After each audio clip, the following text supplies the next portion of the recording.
should probably also introduce my wife who accompanied me here. Her first time back in Kansas in what, 15, 16 years, I guess. She grew up outside of Junction City, but it's always good to be back home. I always have had a soft spot in my heart for Kansas. Alaska's a great land, no question about it. But when you're born on the plains, you've always got a place for it. Also glad we can have the Koch brothers here with us. Let's have a shout out for the Koch brothers. You know, one of the things I'm going to talk about today is about how there is a struggle afoot to explain the Tea Party.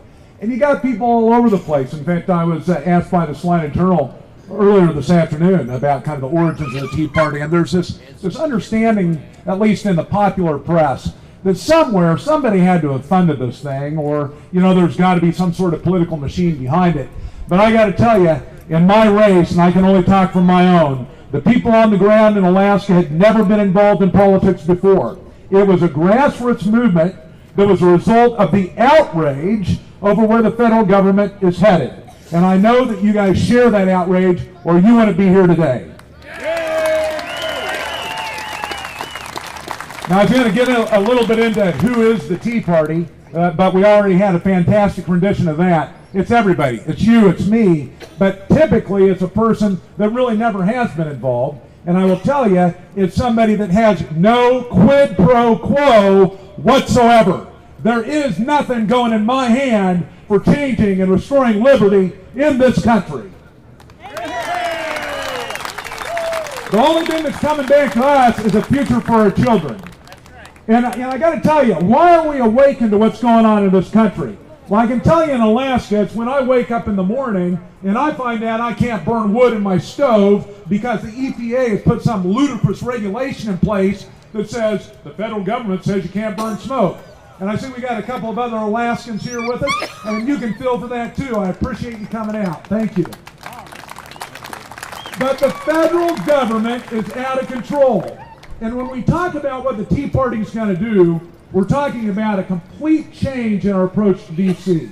This is not some sort of, let's kind of reverse the growth of government movement. This is a fundamental reorientation. We've seen that D.C. is broken. It is, in every respect. I mean, I don't care what you point to. What federal program out there can you point to and say, hey, that's a lot of success? I mean, I would tell you that I think the best thing that our country can do is get back to the founders' vision, which is increased control here at home. That means government close at hand, local, state officials, where you've got oversight, where you can say, hey, look, there's a problem with this program, Representative. I want you to fix it. You can march down the hall and say, hey, this is something that needs to be addressed, or I don't like that relationship you have with Lobbyist A. In D.C., that's pretty darn difficult to do. But if you like the entitlement state, then move to Massachusetts and create it.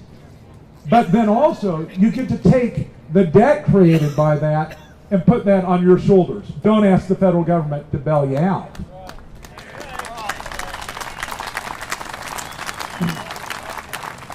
Now, the mainstream media, they want to tell you it's all over. You know, hey, look at all those races that were lost in 2010. It's just a flash in the pan. You know, we heard about Schumer. Well, you know, the other comment he made was that we're like fleas. I kid you not. Of course, the extremist was the talking points that the Democrats and their supporters have suggested. But there's a lot of bad statements out there. You got Harry Reid, you got Pelosi with her AstroTurf comment. But why are they reacting this way? Because they fear us. Why do they fear us? Well, because, first of all, like I mentioned before, this is not an organized movement. This is grassroots from the ground, okay? This is not some multi-billionaire controlling us like George Soros. This is people that are outraged. These are people that are outraged that want to save this country for their children and their children's children. And when you're dealing with a movement that you can't control, because at the base of it is liberty and the Constitution, that strikes fear in the hearts of those that have their hand in the bucket.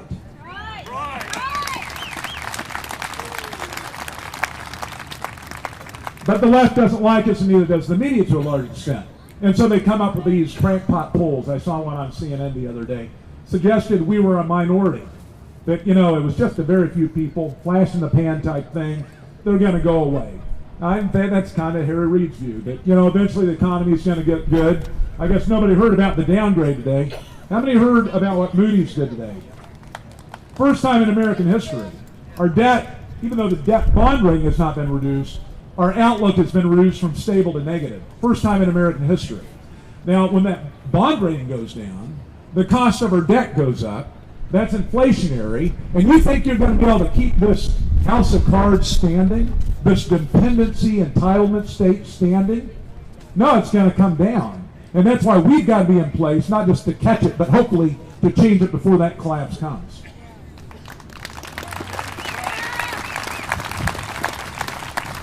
And that means we can't be discouraged. That means these little minor setbacks where the establishment and the left, all sides, I'm talking left and right, attacks the Tea Party, you got to pick back up and say, never in American history has such a movement arisen at such a time, except for maybe turning back the clock 200 years. This is an extraordinary time, an extraordinary opportunity to turn back this nation, to restore liberty, and to get us back on track.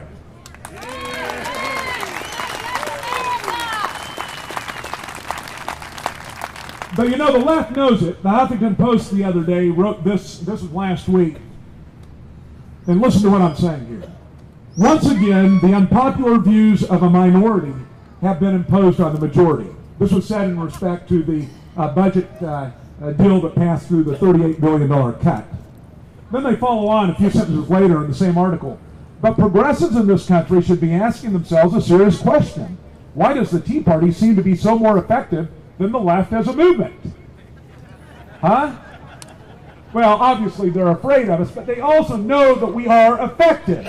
Despite the fact that we've had setbacks, the fact of the matter remains that our numbers are growing, and they're only going to get greater as our country continues to confront problems. Now, what are those problems?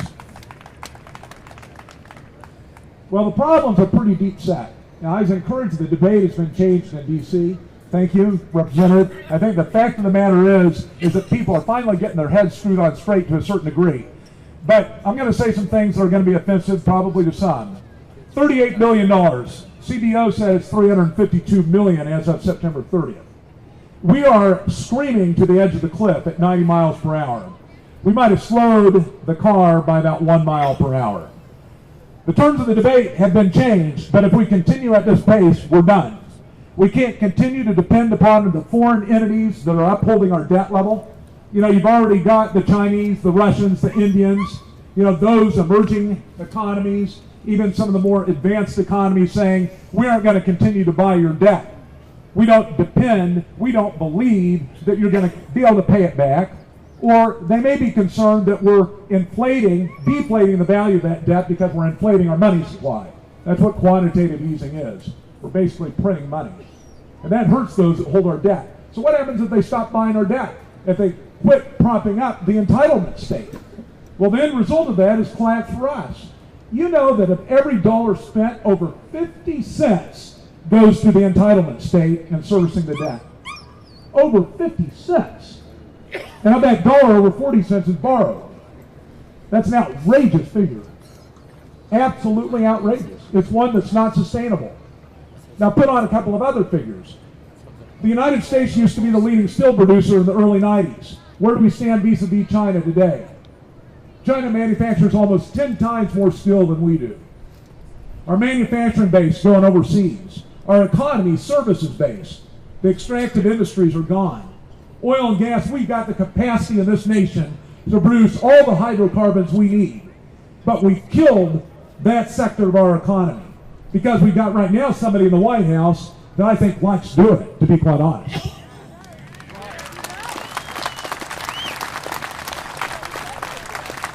You know, this is the man that just said the other day that we weren't a great nation until 1965.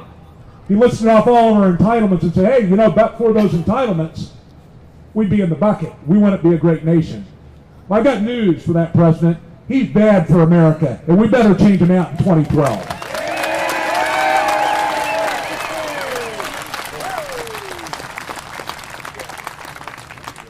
Well, that's going to take some work. And it's also going to take a spirit of non-compromise, not compromise. We cannot afford another president, another 4 years, that believes in growing the federal government. And I don't care whether it's a Democrat or Republican.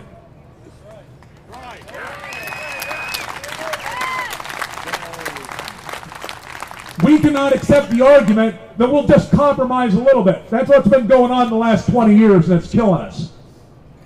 That means we as a Tea Party have to send a direct and clear message.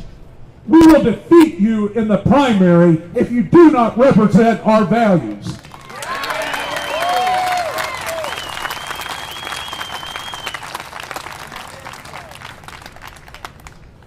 Now, there's a lot I can talk about things that need fixed in this country, but at the base of it, it's the values of this nation that have got to get back on track.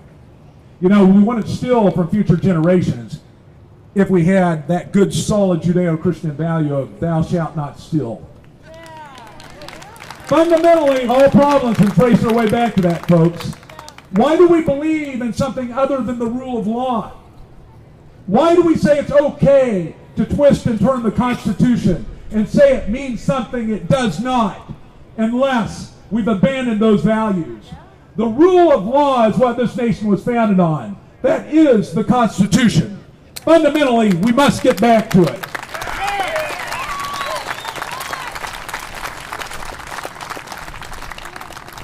I want to read something. The sacrifice that our nation went through, and you know there's a lot of sacrifice that's gone on. How many veterans do we have here today? Raise your hand. I want to shout out a clap to those veterans serving their country.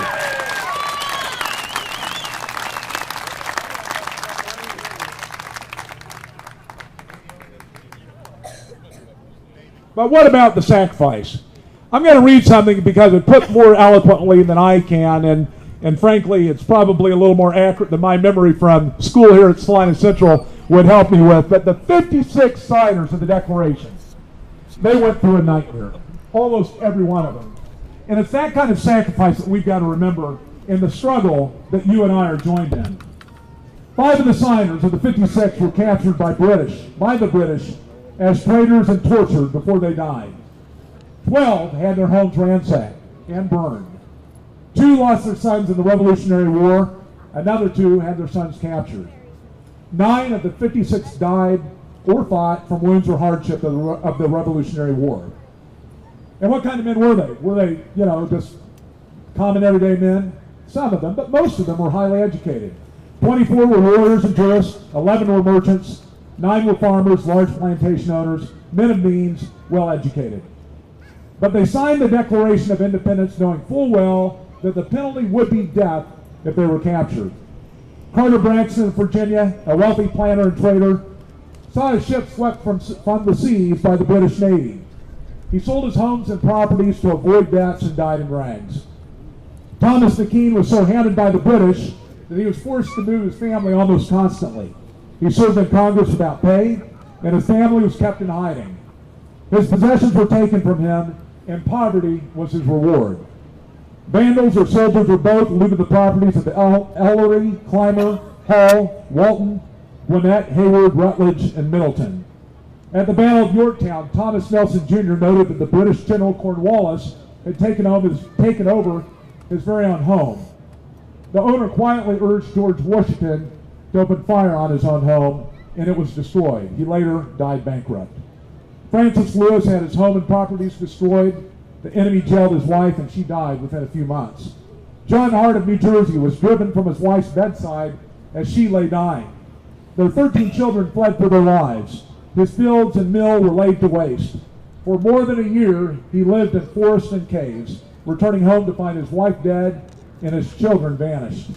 A few weeks later, he died from exhaustion and a broken heart. Lewis Morris and Philip Livingston suffered similar fates. Such are the stories and sacrifices of the American Revolution. These were not wild-eyed, rabble-rousing ruffians. They were soft-spoken men of means and education. They had security, but they valued liberty more. Standing tall, straight, and unwavering, they pledged together for support of this declaration with firm reliance on the protection of the divine providence. We mutually pledged to each other our lives, our fortune, and our sacred honor. They gave you and I a free and independent America.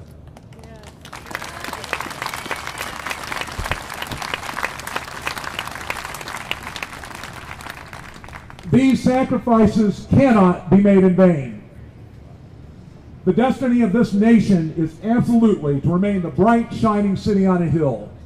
Join with me to restore liberty to the land. God bless you, God bless Salina, and God bless the USA. Thank you.